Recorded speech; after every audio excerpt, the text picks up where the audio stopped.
Aquest diumenge s'ha celebrat al Jardí de les Percepcions del Parc Vallparadís una nova edició de la Festa dels Animals. Aquest acte, que és un dels habituals de la Festa Major de Terrassa, va quedar ajornat en l'edició d'enguany per l'onada de calor.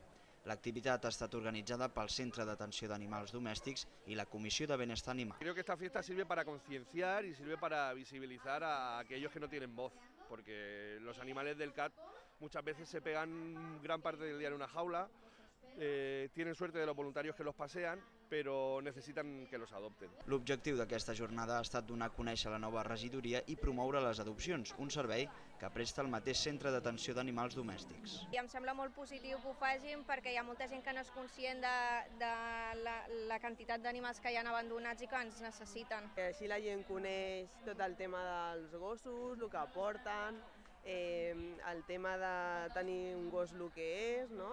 El que comporta, és una responsabilitat.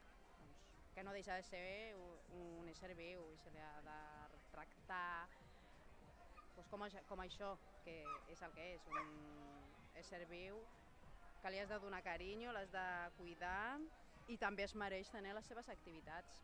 La Festa dels Animals ha omplert d'amos i mascotes al Jardí de les Percepcions durant tot el matí, un matí on s'ha pogut gaudir d'activitats que no eren a la programació d'altres edicions, com el cas dels Jocs d'Aigua per Gossos.